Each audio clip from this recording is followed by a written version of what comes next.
Bom, pessoal, retomando então o intervalo, a gente viu na primeira metade da aula, a gente acabou sentença e agora a gente vai falar de coisa julgada. Coisa julgada é, segundo o Lippmann, que é... Tudo bem? Tá, só não se mexe.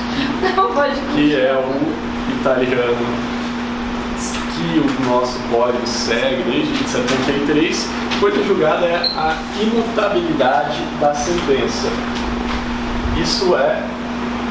O que significa isso? A coisa julgada é uma qualidade das sentenças segundo a qual, a partir de determinado momento, ela vai ser imutável.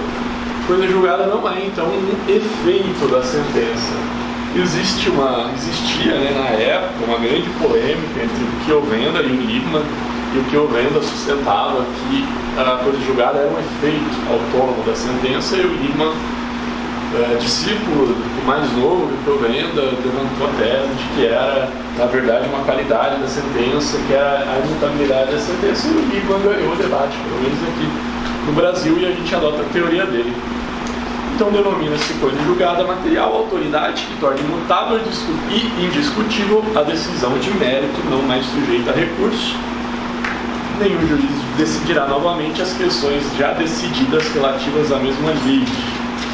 Coisa julgada vai tornar imutável, então, tudo que foi decidido no processo, vai tornar aquilo indiscutível nos processos futuros e vai sanar, inclusive, eventuais nulidades daquele processo, quer dizer, até mesmo as nulidades, eventual nulidade no processo vai se tornar irrelevante após o trânsito julgado, com algumas exceções que podem ser alegadas em ação rescisória e até mesmo alguns vícios trans-rescisórios, como nulidade da citação.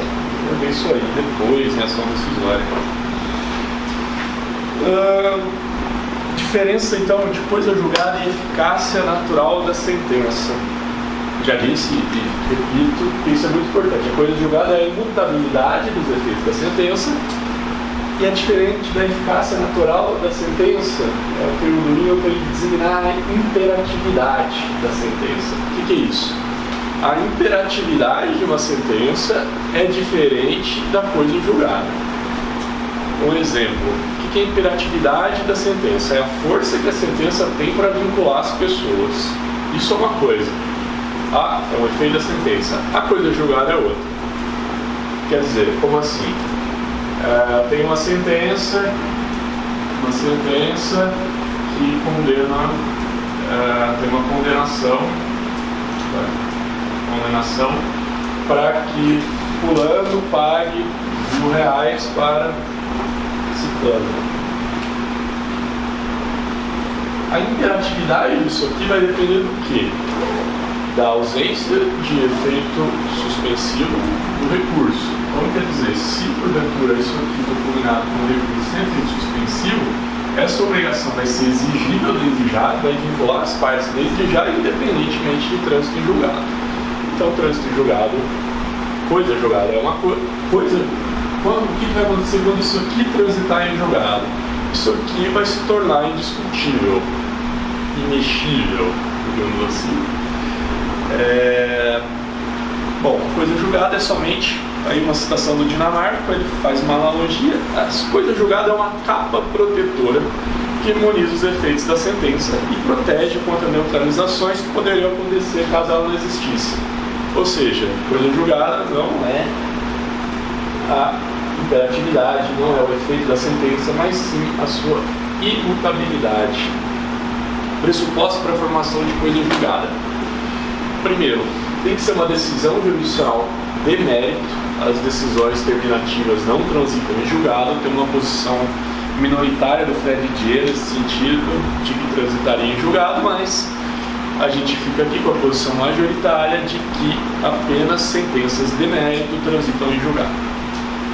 O outro pressuposto, momento da coisa julgada. Quando uma decisão, que é o trânsito em julgado, né? A coisa julgada é o fenômeno, e o trânsito em julgado é o fenômeno pelo qual a coisa julgada se forma. Qual é o momento da coisa julgada? Quando se dá o trânsito em julgado? no momento em que não houver mais recurso contra uma decisão de mérito. Quer dizer, se o prazo para... Temos uma sentença. A gente tem uma sentença. O prazo para apelação dessa sentença é 15 dias. 15 dias. Apelação. Transcorrido esse prazo sem recurso, no 16º dia, vai haver o trânsito em julgado.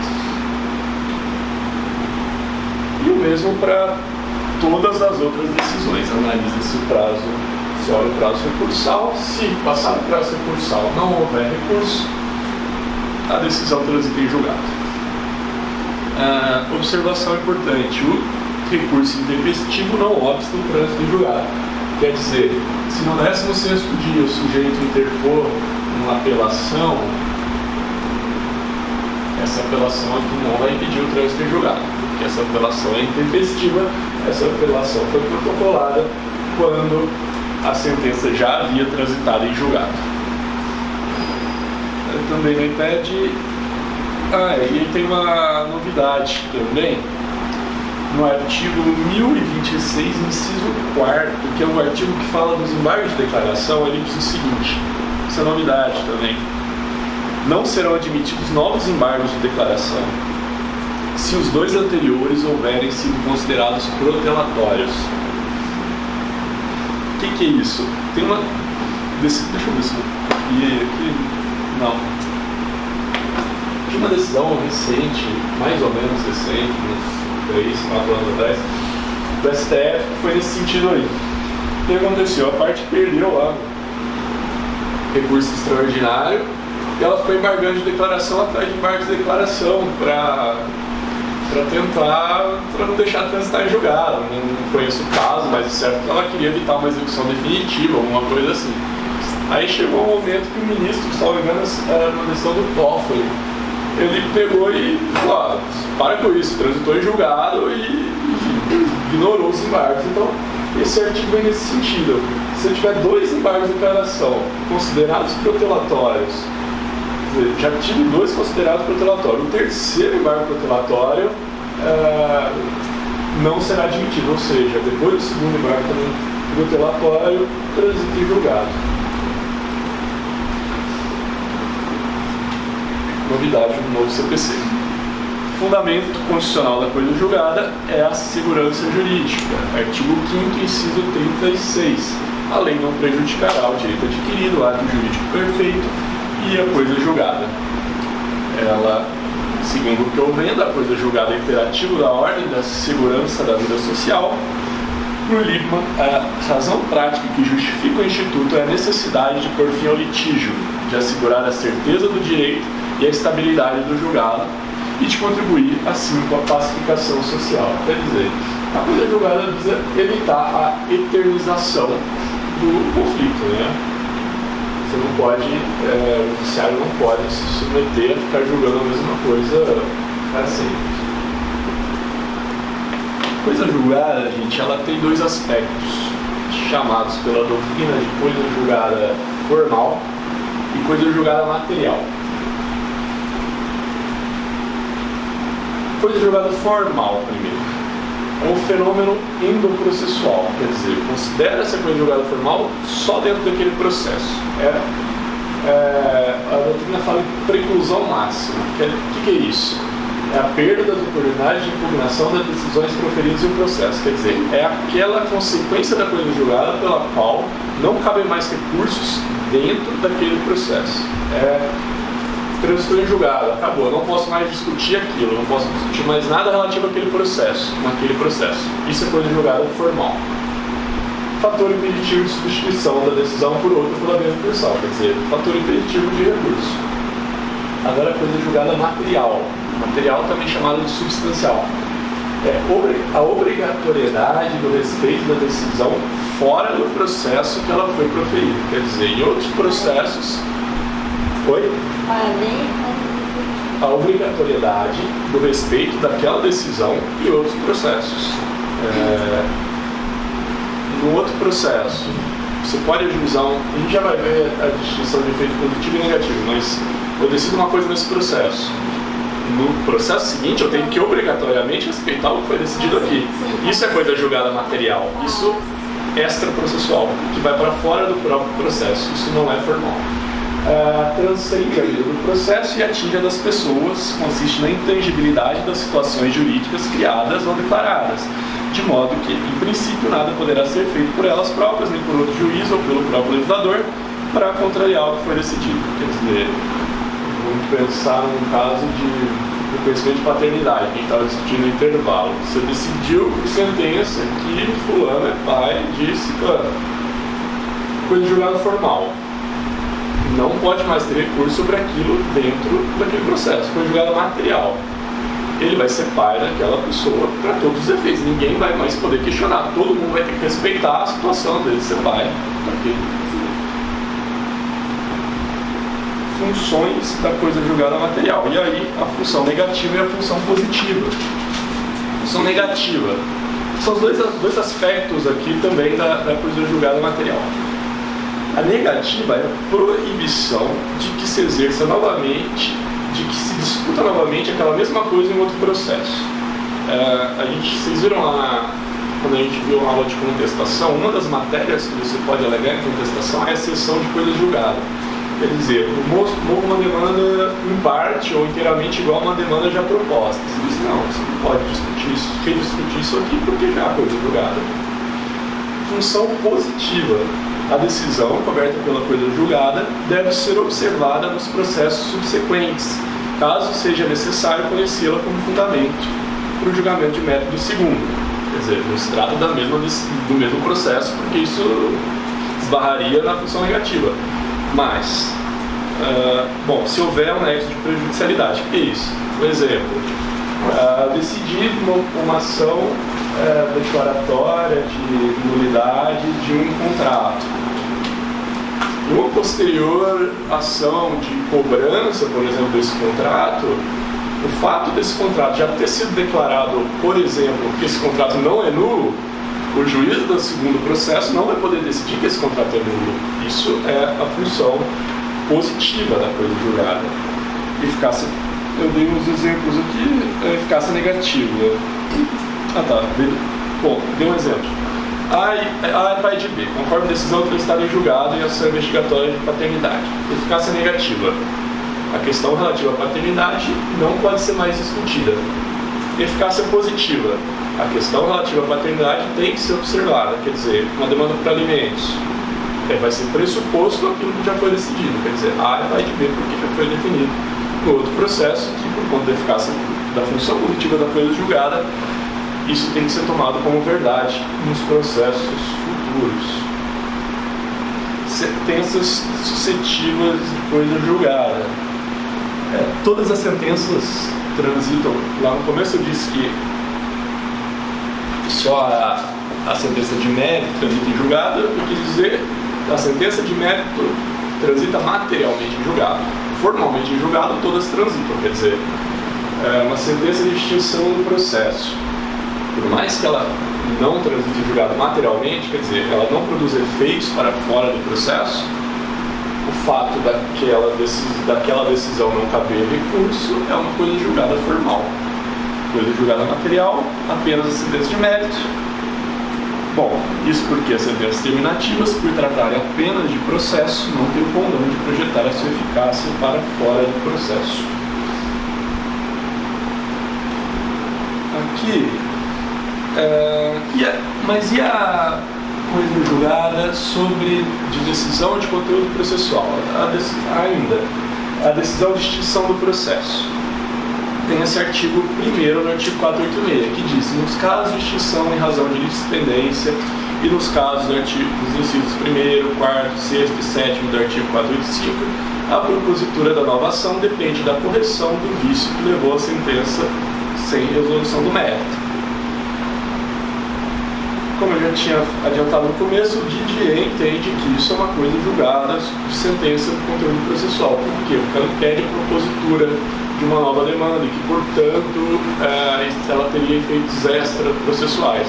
Mas a posição majoritária todo o resto da doutrina, e vale também para o seu concurso, é que não transita em julgado.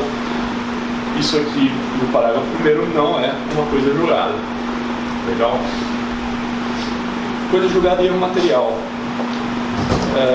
A sentença imutabilizada pela coisa julgada, se houver um erro material. O que é um erro material? Um erro bobo, às vezes um erro de digitação, um erro que evidentemente é um erro, ele não transita em julgado, pode ser corrigido a qualquer tempo. Quer dizer, o juiz foi digitar os juros de 1% e escreveu 10%. Significa que transitou em julgado um juros de 10% ao mês? Não, é um erro material, isso não transita em julgado. Tem decisão do STJ recente a respeito. Limites objetivos da coisa julgada. Bom, apenas a parte dispositiva da sentença transita em julgado. O que é isso? Deixa eu fazer aquela minha sentença bonita de novo. Relatório, fundamentação, dispositivo. Aqui no fundamentação vão ser decididas questões de mérito, né? Isso aqui, em regra, agora, daqui a pouco a gente vai chegar num regime especial que mudou um pouco isso, mas primeiro a gente tem que entender a regra geral. Não transita em julgado, só o que transita em julgado é o dispositivo. Quer dizer, é só a resposta de mérito, é só um mérito mesmo, né? A resposta ao pedido formulado pelo autor, é isso que transita em julgado. Questões decididas na fundamentação não transitam em julgado. Exemplo, uma demanda de cobrança com base em um contrato. O juiz, na fundamentação, diz que aquele contrato é nulo e julga, portanto, improcedente a demanda. Mas ele disse isso na fundamentação. Pode, enfim, o contrato ele previa várias obrigações. Pode, no futuro, ajuizar-se uma outra demanda com base no mesmo contrato que foi considerado nulo pelo primeiro juiz, reivindicando uma outra prestação prevista naquele contrato? Pode, porque isso foi resolvido na fundamentação e não no dispositivo. Daqui a pouco a gente vai ver que o novo CPC tem uma novidade com relação a isso, e existe agora uma hipótese que isso pode sim transitar em julgado, mas a gente já chega lá. Isso é uma contradição, né? Às vezes, quando você está estudando, você pensa, peraí, num processo o juiz fala que o contrato é nulo, no outro ele fala que não é nulo, e o sistema convive perfeitamente com isso? Convive com contradições lógicas entre os julgados. O que ele visa é evitar contradições práticas, né? O dispositivo de uma se contrai ao outro. A gente vai ver que o novo CPC tentou resolver isso aqui daqui a pouco. Na verdade, isso aqui era um exemplo, esse exemplo que eu dei, eu tinha colocado aí, mas não precisa ver. É o mesmo exemplo.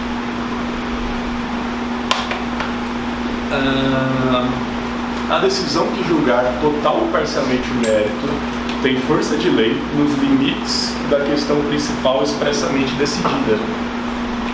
Não fazem coisa julgada, então os motivos, ainda que determinantes, importantes para determinar o alcance da parte dispositiva e a verdade dos fatos estabelecidos no fundamento. Quer dizer, só faz coisa julgada o mérito.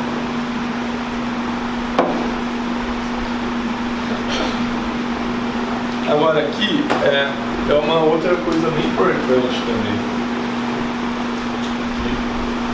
Vocês gostaram muito do tema da causa de pedido da aula passada, a gente vai voltar um pouquinho antes. Como a gente viu, a sentença ela é um espelho da inicial e, porventura, da reconvenção. Então a sentença ela tem que ser proferida nos mesmos termos da inicial, isso é, para as mesmas partes, com relação às mesmas causas de pedido e com relação ao mesmo pedido. O que isso significa? Que a coisa julgada ela só vai se formar sobre essa demanda que foi aqui ajuizada. Quer dizer, a coisa julgada só vai imutabilizar essa demanda com essas partes, com essa causa de pedido e com esse pedido. Por que parece simples, mas vamos voltar lá na aula passada, quando a gente falou de demandas parecidas. A contra B, A contra B, o A é o mesmo A, o B é o mesmo B, eu tenho pedido igual, eu tenho pedido igual, só que aqui eu tenho causa de pedir 1 e aqui eu tenho causa de pedir 2, eu tenho causas de pedir diferente. Se eu ajuizar essa demanda aqui, A contra B, fazendo um pedido 1000, sei lá, pela causa de pedir 1. Essa demanda é julgada improcedente, quer dizer, forma as coisas julgadas com relação a isso. Isso não pode mais ser discutido nesse processo. Eu ainda posso ajuizar essa outra demanda, o mesmo pedido, a causa de pedir é diferente. Então eu posso ajuizar essa outra demanda. Porque isso aqui é uma outra demanda. A coisa julgada só se forma dentro dos limites dados pela inicial, pela crise de identidade do processo. Parabéns, vocês prestaram atenção na aula passada. Aí aqui, não sei se vocês lembram daquele exercício que a gente fez, só para retomar também, vocês lembram das teorias, né? Teoria da substanciação e teoria da individuação. Pela teoria da substanciação, os fatos integram a causa de pedir, e pela teoria da individuação, o fundamento jurídico. A gente já falou isso na aula passada, mas é bom retomar isso na aula de coisa julgada. Dependendo da teoria que a gente adota, só lembrando, é essa teoria aqui no nosso processo, no nosso direito de substanciação. Dependendo da teoria que você adote, a coisa julgada vai se formar de uma maneira diferente. Aí aqui eu coloquei uma citação do Bruno Lopes, que é um ótimo processualista aqui da USP, e diz: na teoria da individuação, a coisa julgada vai gerar todos os fatos que possam ser alegados como fundamento da pretensão, inclusive os não deduzidos, mas ficará restrita ao fundamento jurídico invocado. Na teoria da substanciação, a coisa julgada se restringe aos fatos que fundamentam a demanda, consumindo, porém, todos os fundamentos jurídicos que possam vir a parar o pedido. Vamos com calma aqui, então. Ação A contra B, A contra B, pedido X, foi. Causa de pedir, aqui uma demanda de novo. Quer desligar o ventilador? Aqui já está mais fresco. Se quiser, fecha aqui, ó.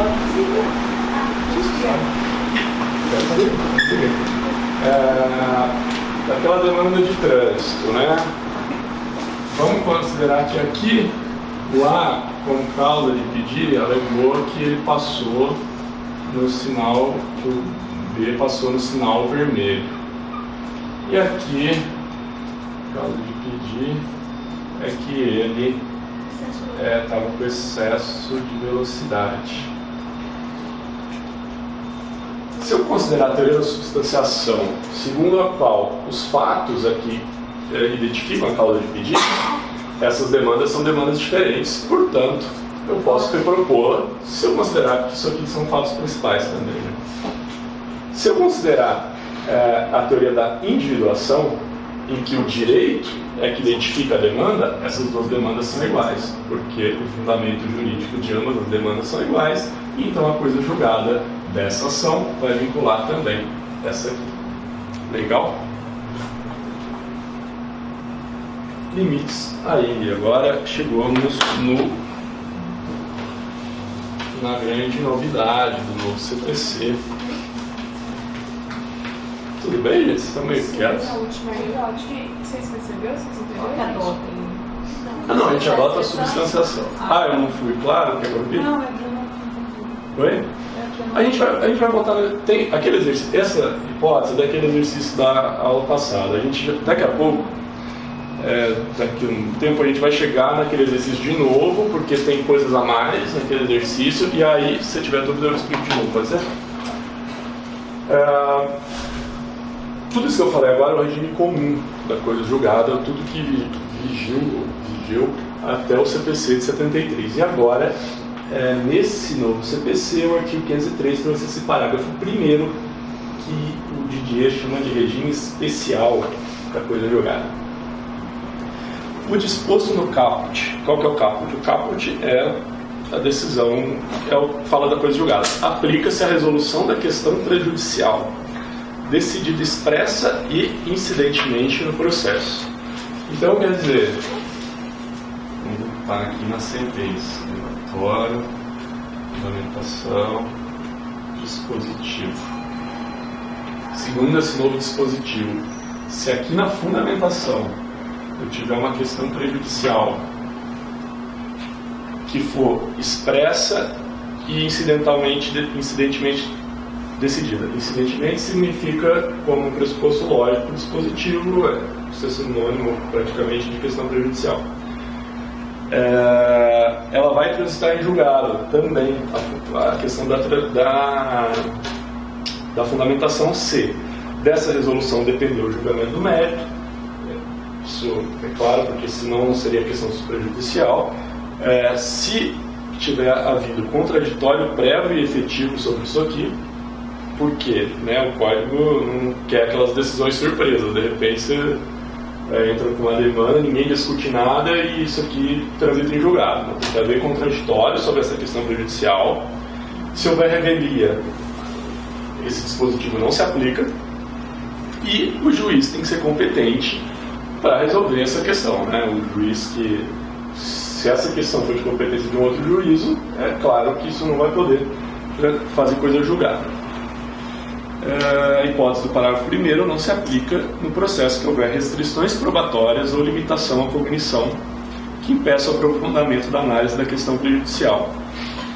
Quer dizer, esse parágrafo 2º é consequência do inciso 2º, que diz que tem que haver contraditório prévio e efetivo sobre a questão.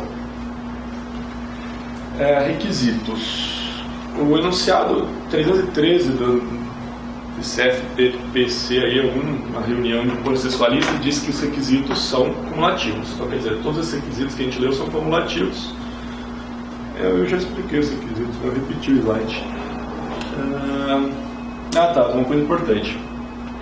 São as questões prejudiciais resolvidas como pressupostos para a decisão de mérito. Ou seja, o que for obter dictum, vocês sabem qual é obter dictum? Vocês que gostam de latim? Não. Colocar aula de latim. Obter dictum são aquelas coisas decididas, discutidas na fundamentação que não importam para a resolução da causa. Quase todas as decisões da STF, que eles ficam falando meia hora sobre um monte de coisa, um acórdão de 1 quilômetro de página, enfim, se você for extrair muita coisa lá, eu acredito. Isso não faz coisa julgada.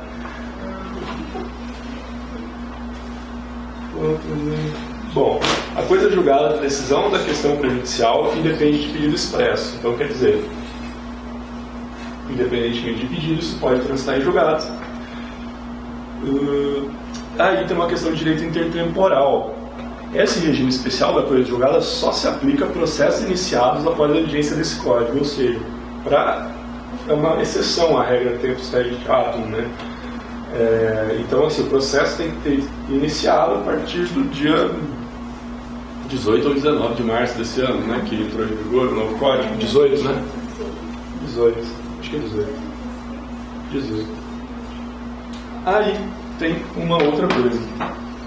No Código de Processo de 1973, se eu quisesse que essa decisão aqui prejudicial transitasse em julgado, eu podia?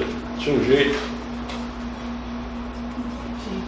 Código de 73, voltando. Se eu quisesse que a questão prejudicial transitasse em julgado, teria jeito? Ela poderia transitar em julgado? É uma hipótese? Sim, se eu movesse a chamada ação declaratória incidental. Que é no curso do processo, as partes da jogo estão discutindo se o contrato é válido ou não. Vamos aproveitar aqui e já matar essa questão para isso não poder ser discutido depois. Vamos mover uma ação declaratória incidental. E aí se movia uma ação declaratória incidental sobre a questão prejudicial, para que ela também ficasse sujeita ao transitasse em julgado, né? Esse aqui é a cópia taxada, porque é a cópia do artigo antigo que falava disso, mas o novo CPC não prevê mais a ADI. Mas a doutrina ainda entende que pode sim existir a ação declaratória incidental. Eu coloquei aqui duas posições, uma do Didier, a segunda do Antônio do Passo Cabral, professor da UERJ, também um dos melhores processualistas de hoje em dia. Oi? Não sei se alguém conhece ele. Cabral. O que o Cabral diz? Que persiste o cabimento da ADI desde que haja de interesse, ou seja, não for uma hipótese de incidência do artigo 503, parágrafo 1º. Quer dizer, via de regra, então, agora, essa questão prejudicial, desde que preenche todos aqueles requisitos, ela vai também transitar em julgado. Eu não tenho interesse na propositura, então, de uma ação declaratória incidental, porque ela já vai transitar em julgado. Mas pode haver uma hipótese em que falte algum requisito, por exemplo, e aí, segundo ele, cabe sim a ação declaratória incidental. Legal? Dúvidas? Aí ela pegar os autos, assim? Não, sim. Mete uma ação declaratória incidental. Aí posso entrar com o nome mesmo, ação declaratória incidental. Bom, outro tema agora, ainda coisa julgada. Eficácia preclusiva da coisa julgada. É a aptidão que a coisa julgada material tem de excluir a renovação de questões suscetíveis de neutralizar os efeitos da sentença cobertas por ela. Já vamos entender, devagarzinho, calma. Nenhum juiz decidirá novamente as questões já decididas relativas à mesma lide, quer dizer, em outro processo não poderão ser questionados os pontos que serviram de apoio à sentença passada em julgado, quer dizer, você não pode, num processo futuro, ficar impugnando coisas que foram decididas com o fim de desconstituir aquela sentença. É uma defesa da sentença no estado de julgado, digamos assim. O artigo 508, transitada em julgado a decisão de mérito, considerar-se-ão deduzidas e repelidas todas as alegações e as defesas que a parte poderia opor, tanto ao acolhimento quanto à rejeição do pedido. Aqui se fala em coisas julgadas sobre o explícito, sobre o que foi explicitamente decidido, e sobre o implícito, que é essa hipótese de que são rejeitadas também todas as defesas que a parte poderia alegar e não alegou para combater aquele julgado. Já vai ficar mais claro, é difícil mesmo. Vamos dividir aqui em dois a nossa análise desse artigo 508. Razões que a parte poderia opor ao acolhimento do pedido. São argumentos de defesa. Argumentos que o réu poderia ter alegado. Então, deixa eu ver aqui. Eu coloquei um exemplo aqui, ação de cobrança, a réu alega que já pagou o débito, mas a ação é julgada procedente, quer dizer, no futuro, ele não pode discutir a existência ou a inexistência dessa dívida. Por quê? Porque ele não alegou isso na contestação. Essa é a eficácia preclusiva da coisa julgada implícita. Quer dizer, o réu não pode... acabou o processo, mas teve uma defesa que eu não falei. Fudeu, amigão. Devido ao princípio da...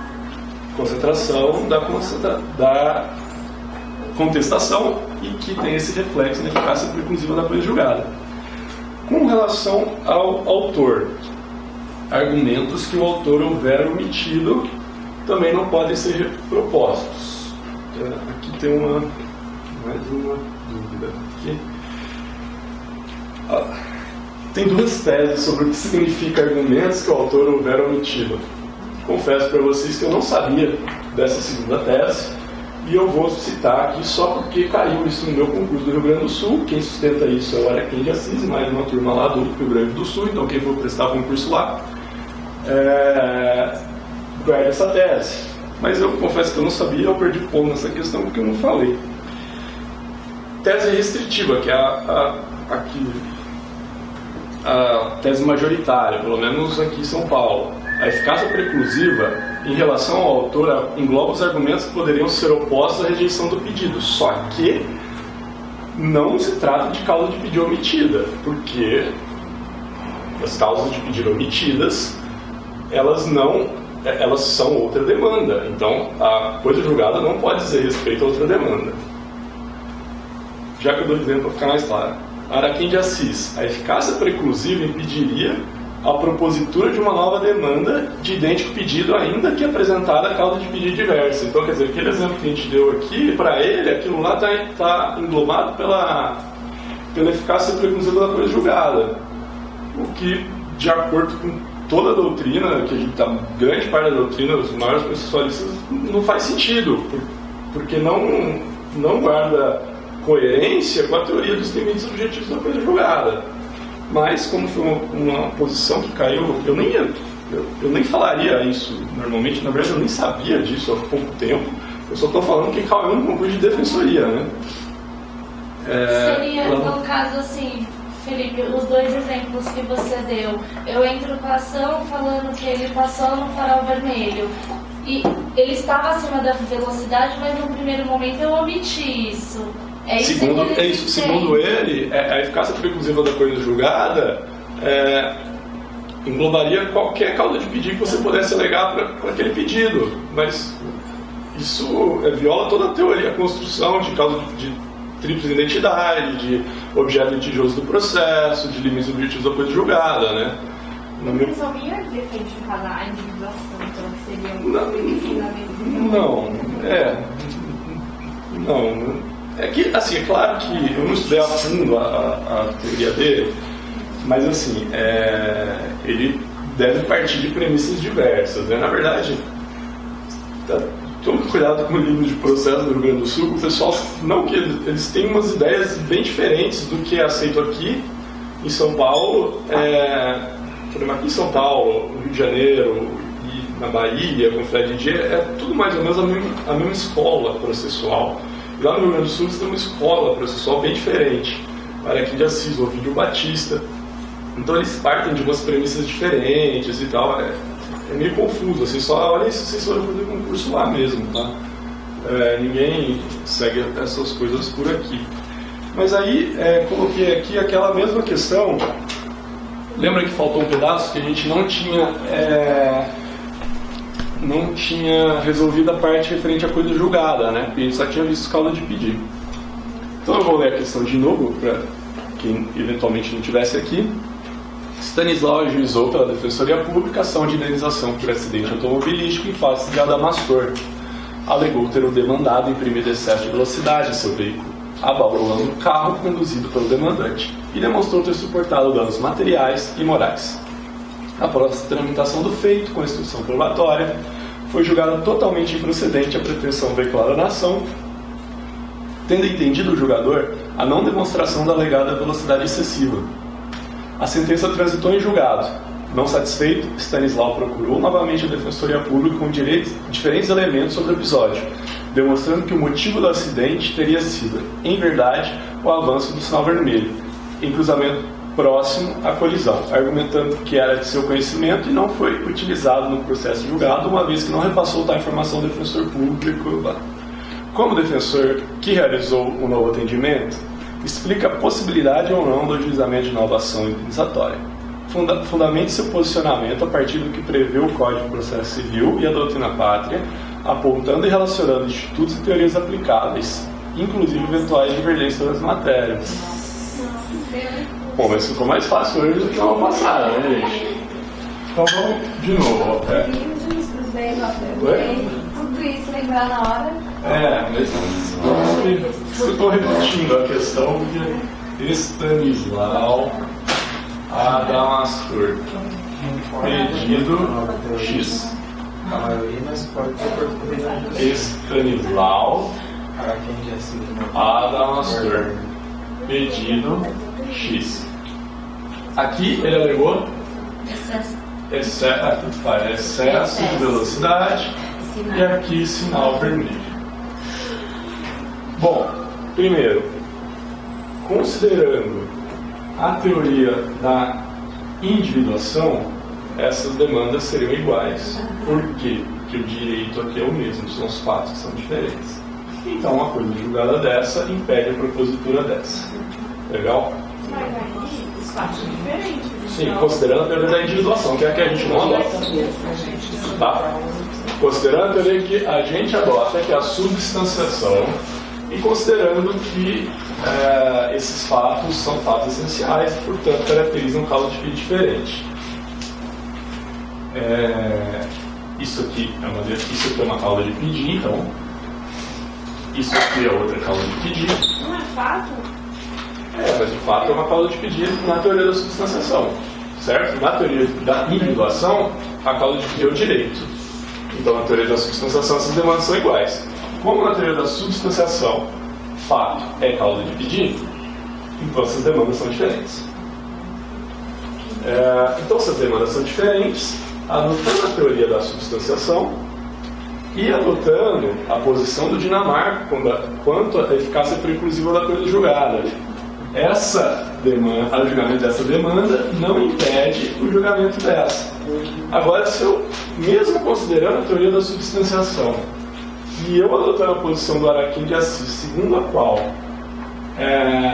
a eficácia preclusiva da coisa julgada abrange, inclusive, eventuais outras causas de pedir, pela eficácia preclusiva da coisa julgada, eu não posso propor essa demanda aqui. Aí, esse era tudo isso que você tinha que explicar, sem poder desenhar.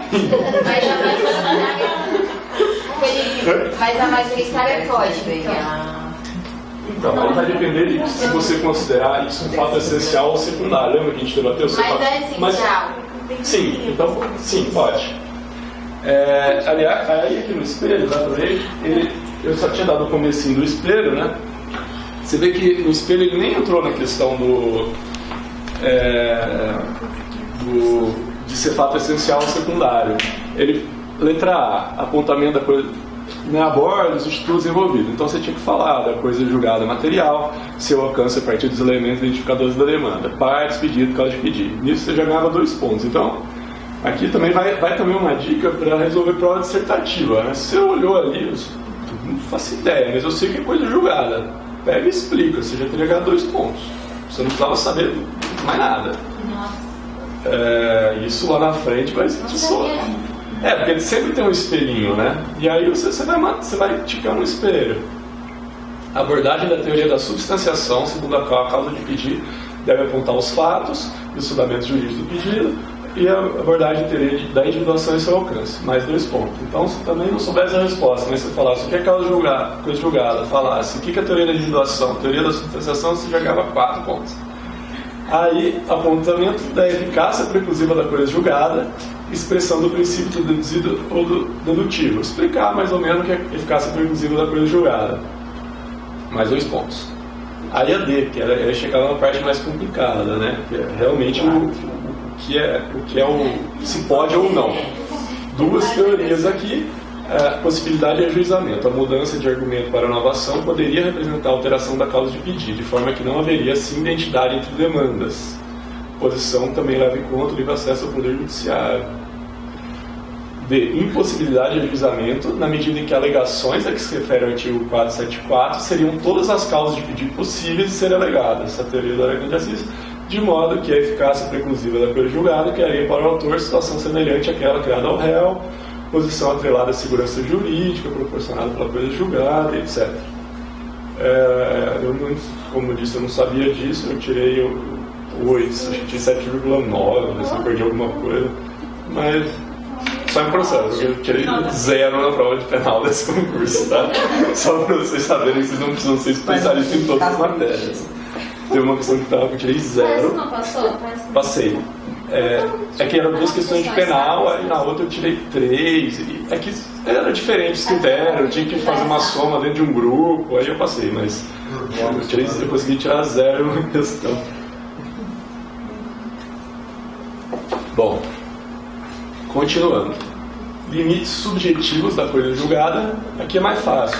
A sentença faz coisa julgada entre as partes entre as quais é dada, não prejudicando terceiros. Aí aqui, qual é o fundamento disso? Contraditório, né? Você não pode, de repente, estar vivendo a sua vida, você descobre que tem uma coisa julgada em seu desfavor. Aqui tem uma pequena alteração no artigo 472, o antigo artigo 472. O antigo artigo 472 falava que a coisa julgada não poderia nem beneficiar terceiros, isso foi excluído. Apesar disso, isso já vinha do próprio Código Civil. Qual a hipótese, por exemplo, que a coisa julgada pode beneficiar terceiros? O julgamento contrário a um dos credores solidários não atinge os demais, mas o julgamento favorável aproveita. Por que não tem problema? Porque você está beneficiando uma pessoa, você não prejudica nada essa pessoa, você está dando direito para ela, né? Não faz sentido você considerar que isso não possa valer frente a essa pessoa. Exceções aos limites subjetivos da coisa julgada, isto é, quando a coisa julgada pode ir para terceiros. Em regra, substituição processual é quando, em algumas hipóteses, uma pessoa é autorizada, está no artigo 18, a litigar em nome da outra. São raras as hipóteses. Um bom exemplo é de alguém que aliena um bem litigioso durante o processo, o antigo proprietário continua responsável de substituição processual. Outra exceção que vocês vão ver muito no semestre que vem, que vocês vão ter uma matéria só de direito difuso, é a ação coletiva, né? Que uma pessoa, no caso a Defensoria Pública, propõe uma ação visando beneficiar milhões, milhares de pessoas. Mas isso é artigo 103 do CDC, para quem for muito ansioso e quiser ler. Coisa julgada parcial. A decorrência da teoria dos capítulos da sentença. Se a sentença tem capítulos autônomos, podem eles transitar em julgado em momentos distintos. Quer dizer, tem uma sentença que tem danos materiais, danos morais, lucros cessantes. Recorre-se só do capítulo que diz respeito aos lucros cessantes. Os outros capítulos transitarem em julgado naquele momento. Quer dizer, a eventual execução vai ser definitiva. E também na hipótese de julgamento antecipado parcial, né? Se eu tenho um capítulo da sentença julgado lá atrás, ele pode transitar em julgado em momento distinto. Aqui, outra questão. Limites temporais da coisa julgada. Nenhuma exceção obrigada. Se tratando de relação jurídica de trato continuado, sobrevier modificação no estado de fato ou direito, caso em que a parte poderá pedir revisão, independente de coisa julgada. Aqui eu peguei uma citação do Líbano, ele dizia que toda cláusula toda sentença contém, mais uma vez em latim para vocês, a cláusula rebus sic stantibus. A coisa julgada persiste enquanto persistir as condições em que ela foi proferida. Quer dizer, a coisa julgada, uma sentença diz respeito à relação jurídica em determinado momento, considerada aquela causa que pedia, aquele pedido e todas aquelas circunstâncias. Se essa situação jurídica muda, é um problema diferente. Portanto, aquela coisa julgada não persiste mais. É um caso coloquei aqui é o caso da ação de alimentos. Um alimento. Eu fixo alimento de, sei lá, R$150, aquele exemplo, a gente estava falando no intervalo, o fulano pagar para o filho dele, tal. Daqui 2 meses, daqui 2 anos, o cara passa no concurso e assume e vira juiz. Ele vai continuar pagando R$150? Ou, ao contrário, está pagando um valor, ele vai e perde o emprego. Significa que essa sentença não transitou em julgado? Não. Significa que a sentença tem essa cláusula rebus sic stantibus e que ela só vale enquanto aquelas mesmas condições persistirem. Mudada a condição, no caso dos alimentos, né, aquele binômio necessidade, possibilidade, mudando a possibilidade ou necessidade, isso dá ensejo a uma ação revisional. Mas que eu ia falar. Não precisa. Você precisa provocar o judiciário, né? Mas não precisa de rescisão, sugestão rescisória. Aí coloquei uma pergunta aí, né? Artigo 15 da Lei 5.478/68, Lei de Alimentos. A decisão judicial sobre alimentos não transita em julgado. Tá certo esse artigo? Tá? Tecnicamente, tá certo? É um artigo bem redigido. Não, esse artigo completamente a decisão de alimentos transita em julgado. O que acontece é que aquele que explicar o que aconteceu de maneira técnica a transita em julgado. Se não houver alteração de necessidade e possibilidade de uma circunstância, aquela sentença não vai mudar, né? O que acontece é que a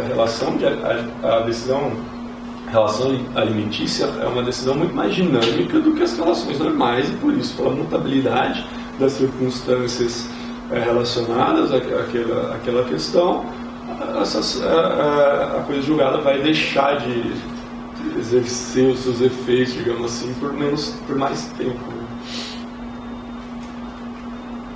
O que é isso aqui? Aqui uma decisão do STJ explicando isso, dizendo que pelo fato de veicularem relações jurídicas continuativas, a mutabilidade de seus efeitos só persiste enquanto não suceder modificações no estado de fato ou de direito, cláusulas rebus sic stantibus. Aqui depois vocês leem, mas é só um exemplo jurisprudencial do que eu expliquei. Aqui, quais são as formas de desconstituição da coisa julgada?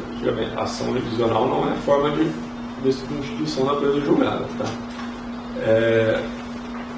São 4 formas que estão previstas. Não, as 4 formas não estão previstas no código, mas existem 4 formas. Ação rescisória, que é o meio tradicional. Vocês vão ver lá na matéria de meios de impugnação, junto com recursos. A querela nullitatis, que é a ação declaratória de nulidade, quando tem um vício transrescisório, que é o vício de citação. A gente vai ver também lá, junto com a ação rescisória, normalmente essa matéria é dada.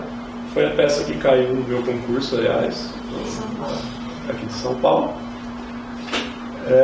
A coisa julgada inconstitucional, que é uma hipótese, vem de uma reforma recente no código, aí o novo código aperfeiçoou. Se o título executivo está executando então uma sentença, ele estiver baseado em norma declarada inconstitucional pelo STF, existe uma hipótese de desconstituição da coisa julgada dentro do processo de cumprimento de sentença. Vamos ver isso também lá em cumprimento de sentença, não vem ao caso misturar as coisas, mas só para vocês saberem. E uma quarta hipótese que a gente vai ver agora, que é a famosa relativização da coisa julgada. Esse tema teve bem em voga há um tempo, eu acho que agora ele sai um pouco de moda, porque tem muito tema no novo CPC, mas sempre pode voltar. Uma hipótese, primeiro, uma hipótese excepcionalíssima, isso é muito, muito excepcional. A ideia é a seguinte: a coisa julgada ela tem um fundamento constitucional, que é a segurança jurídica, né? A gente já falou disso. Só que existem outros valores constitucionais que podem entrar em conflito. O caso clássico é do sujeito que teve uma ação de investigação de paternidade decidida de determinada forma quando não existia exame de DNA. E outro, você tem uma coisa julgada, aquilo é imutável, você não pode mudar, você não pode desconstituir, já passou o prazo rescisória, não é hipótese de querela nullitatis. O que eu faço? Será que o que é mais importante aqui? O valor segurança jurídica, a segurança jurídica ou o valor, ou todos os direitos do sujeito de reconhecimento da própria identidade, do vínculo biopaternidade, enfim, é mais importante isso. Então, essa é uma das hipóteses excepcionais que se autorizou relativizar essa coisa julgada. Aqui, esse acórdão foi o primeiro acórdão da STF que decidiu nesse sentido. O STJ já tinha algumas decisões, e aí o STF em 2011, o ministro Toffoli, não devem ser impostos, no caso, esse caso de DNA, não devem ser impostos óbices de natureza processual ao exercício do direito fundamental à busca da identidade genética, como natural emanação do direito de personalidade de um ser, de forma a tornar-se igualmente efetivo o direito à igualdade entre os filhos. Enfim, ele ponderou, falou, o direito de convivência familiar, isso é muito mais importante do que um óbice processual, que é a coisa julgada, né? Mas isso é muito excepcional. E depois tem mais uma hipótese aí que eu vou citar do STJ. O Dinamarco, muito processualista é contra isso. Tem, por exemplo, o Barbosa Moreira, ele diz que não pode relativizar a coisa julgada em nenhuma hipótese. O Dinamarco, de outro lado, ele é um dos caras, né, desses grandes caras que bancou a ideia, não, relativização da coisa julgada, um dos grandes defensores dessa tese, os dois travaram diversos debates, inclusive. Mas o Dinamarca, ele, apesar de ele ter essa posição doutrinária, ele falou em aula uma vez que ele nunca aceitou, um parecer que chegou no escritório dele para ele defender a relativização da coisa julgada em um caso concreto. Por quê? Porque ele defende muito isso, mas ele defende que seja muito excepcional, realmente, porque não dá para você sair, não, mas essa decisão foi injusta, então relativiza a coisa julgada. Não é assim, existem vários meios, depois da coisa julgada existe ação rescisória, existem vários meios de controle de injustiças, e não dá para relativizar a coisa julgada em qualquer hipótese. Aí, a jurisprudência aqui do STF, aí aqui... aqui ele cita decisões do exame de DNA, que eu já falei. E aí que ele fala das execuções, aqui ele está citando o exemplo de coisa julgada constitucional, ele fala da justa indenização. São os casos de umas desapropriações com os valores excessivamente absurdos que foram desconstituídas pela tese da relativização da coisa julgada. Uns negócios... Parece que foi meio em fraude esse caso, que desapropriaram o terreno lá que não valia nada, fizeram um esquema e condenaram o Estado a pagar bilhões. Assim. E aí foi uma hipótese que se considerou que o interesse público deveria prevalecer.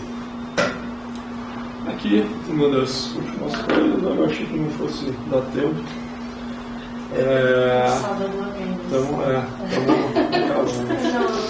Duas coisas julgadas conflitantes. Não, tem mais uns minutos, calma. E se... beleza, a gente viu que a coisa julgada tem uma eficácia impeditiva de propositura de nova demanda, que se uma demanda for proposta por coisa já decidida, por decisão do Estado julgado, ela, enfim, tem que ser extinta sem julgamento do mérito e tal, mas vamos supor que isso não aconteça, a segunda decisão transite em julgado e você tenha duas coisas julgadas sobre a mesma questão, sobre o mesmo fato da vida, sobre o mesmo mérito, né? Sobre o mesmo mérito de decidir duas vezes em duas coisas julgadas. Qual prevalece?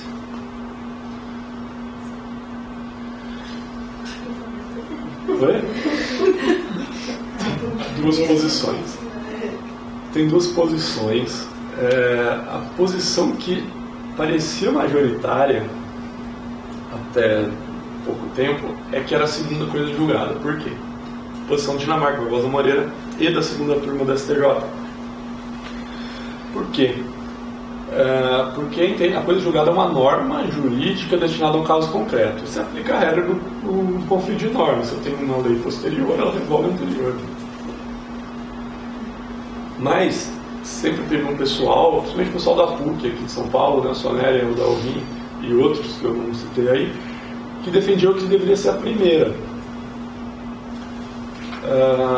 Eles consideram que proferida a primeira sentença e coisa julgada, a segunda é inexistente, porque não existiria direito de ação e por isso enfim, a primeira que prevaleceria. Essa posição era minoritária até o STJ em 2015 decidir por essa posição. Então você vê que os dois julgados que eu coloquei aqui, um é de maio e o outro é de março de 2015, os dois contemporâneo, 2 meses de diferença, um pela segunda, outro pela terceira turma, cada um decidiu de um jeito. E para provar também que não é uma hipótese só acadêmica, né? Porque imagina 2 julgados na STJ sobre isso, é porque isso acontece, o mais esdrúxulo que possa parecer pra gente. Eu confesso que eu sempre achei a primeira posição bem sem sentido. Eu sempre entendi que a segunda era melhor, mas aí eu li esse acórdão do ministro Paulo de Tarso Severino.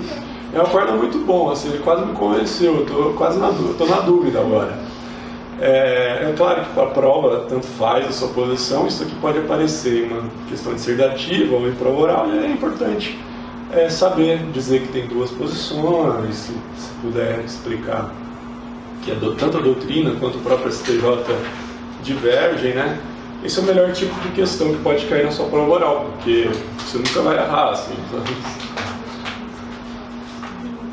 Exercício sobre sentença e coisa julgada. Esse exercício caiu no meu concurso daqui de São Paulo, 2015. Uma sentença proferida por juiz absolutamente incompetente é nula, razão pela qual não faz coisa julgada material. Tá certo? Eu acho que não. Acho que pode não proferir, né? Oi? Acho que não proferir, então. Lembrando que a coisa julgada sana qualquer irregularidade. Não interessa. Pode ter a irregularidade que for. Essa hipótese de juiz absolutamente competente vai ser hipótese de desconstituição, vocês vão ver lá na ação rescisória. Você tem 2 anos para alegar isso a desconstituir, mas transita. Decisão de mérito, pode ter o risco que for. Se transitou julgado, faz coisa julgada material. A coisa soberanamente julgada, não expliquei isso. A coisa soberanamente julgada ocorre após o decurso, está separado, não é separado, do prazo para querela nullitatis insanabilis. Isso aqui, enfim, não expliquei, querela nullitatis eu vou ver depois. É o seguinte, é que isso normalmente a gente fala quando fala em ação rescisória, né? Dizem coisa soberanamente julgada, é um nome que eles dizem para coisa julgada após o prazo da ação rescisória. Então, assim, faz coisa julgada. Só que em 2 anos você ainda tem a ação rescisória, né? Então ela não pode, é difícil, mas ela pode ser desconstituída. Depois é impossível desconstituir ela, a menos que tenha uma hipótese que ela não está sem mas isso é extremamente excepcional também. E querela nullitatis insanabilis não tem prazo, que é uma ação declaratória. Então, coisa soberanamente julgada ocorre após o decurso do prazo para ação rescisória. Está errado. Decisão que homologa um acordo entre as partes tem natureza jurídica de sentença terminativa. Terminativa é a decisão sob conteúdo processual, artigo 485. A decisão que homologa acordo relativo ao mérito, está no artigo 487, a decisão de mérito. Decisão que defere a inicial em razão do reconhecimento da prescrição tem natureza jurídica de sentença definitiva. Está difícil a questão, tá? Só vocês. A decisão, volta dele. A decisão que defere a inicial em razão do reconhecimento da prescrição tem natureza jurídica. Oi? Pois é. Bota um asterisco e vamos ler aí. A sentença que extingue o processo sem resolução do mérito, embora não faça coisa julgada material, pode impedir a repropositura de ação idêntica. Pode impedir?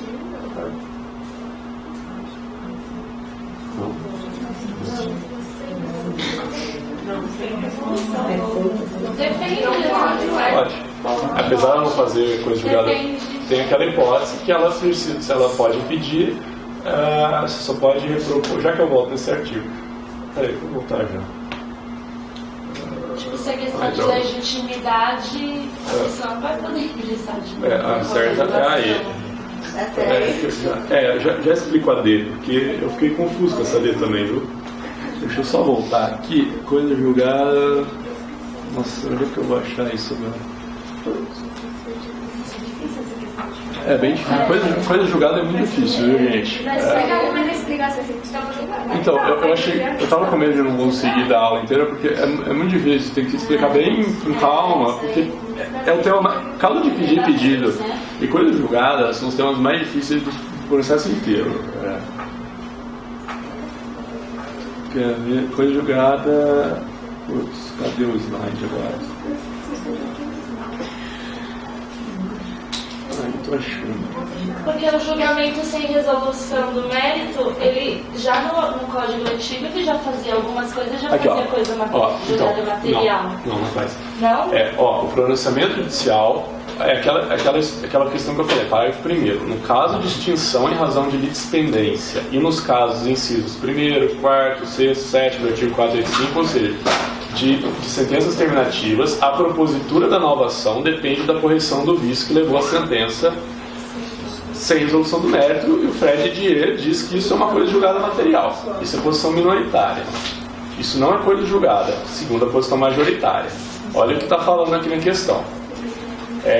Embora não faça coisa julgada material, ou seja, posição majoritária, não faz coisa julgada material, pode pedir a propositura de ação idêntica, que é exatamente o que está falando naquele parágrafo 1º. Ela pode pedir se não forem corrigidos os vícios. D. Por quê? Então, eu fiquei confuso também. Foi sacanagem essa D, mas eu coloquei para vocês verem como o concurso pode ser sacana. A decisão que indefere a inicial, indeferimento da inicial é por motivo de processual. A decisão que julga o reconhecimento de prescrição é a decisão de improcedência liminar, não é de indeferimento. O deferimento entendeu? Tem lógica, né?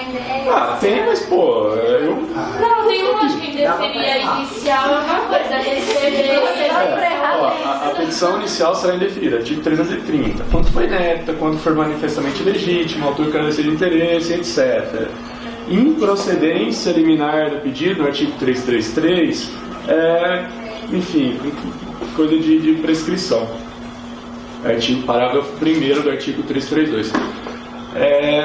Essa questão, assim, eu até pensei em não colocar por causa dessa questão, mas eu acho que é interessante colocar, porque precisa ficar atento e dizer, na hora, você fica ali na dúvida, você marca. Eu acho que da primeira vez que eu li essa D, eu não percebi isso. Então qual é a natureza? Porque se eu reconheço a prescrição... Então, mas é que não existe sentença que indefere com o reconhecimento de prescrição, a sentença de improcedência. Entendeu? Você não pode indeferir pela prescrição. Esse é o erro da questão. Tem natureza essa decisão. Só que aí na hora ali você vai ficar na dúvida entre a D e a E. Você vai ler a E, você vai falar, essa aí tá muito certa. E aí, aquela história de menos errada, mais certa, enfim. 84. 84. Slide 84. Tá? Eu tô ficando louco. Concurso do Rio Grande do Sul. É o mesmo concurso daquela questão maluca. Eu sei que o pessoal de lá gosta de causa de pedido. E isso é sobre causa de pedido. Sobre, o fundamento legal evocado na petição inicial. Eu coloquei isso por causa disso. E a argumentação utilizada integram a causa de pedir, a qual, juntamente com o pedido, delimita os contornos objetivos da lide, repercutindo no futuro alcance da coisa julgada material. Não, é que assim, eu expliquei isso, mas eu tenho um tempinho. A causa de pedir é integrada por fundamento jurídico mais os fatos, o fundamento de fato, né? Isso está no artigo que fala lá da petição inicial. A identificação da causa de pedir, esse que é o ponto da teoria da substantiação, ela é só sobre os fatos. Então, esse artigo estaria correto, mas tem uma diferença aqui que eu não falei, que também é uma sacanagem do concurso, mas é importante falar. Por isso que eu fiquei vendo essa questão, eu coloquei por causa desse enunciado. Fundamento legal é diferente de fundamento jurídico. Fundamento legal é o artigo de lei.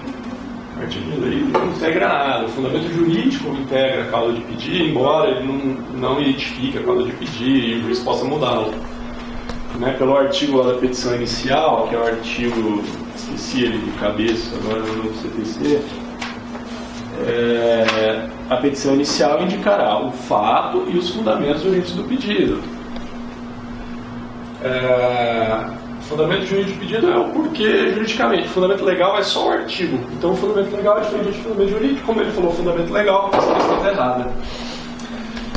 Bom, traduzida no fato e nos fundamentos jurídicos do pedido, além de expresso requisito da petição inicial, é um dos elementos de a causa de pedir, né? A causa de pedir, traduzida no fato e nos fundamentos jurídicos do pedido, além de expresso requisito da petição inicial, é um dos elementos identificadores da demanda, com repercussão direta no alcance da coisa julgada.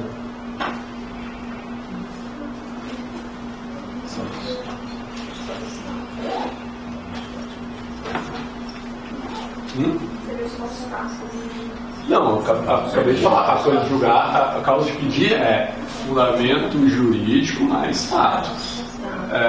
Aí para fins de identificação da demanda, etc., vocês só consideram os fatos, mas é estranho isso mesmo, mas é assim.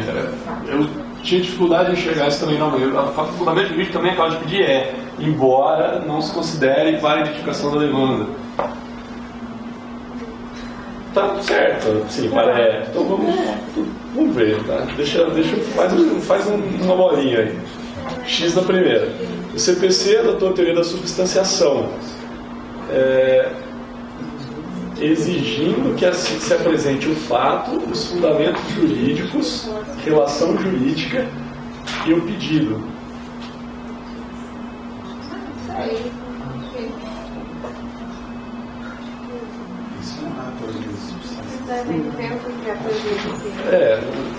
Tá errado assim, e essa relação jurídica aí também está estranho, porque os fundamentos jurídicos, né, são os fundamentos pelos quais se deseja a procedência da demanda, né?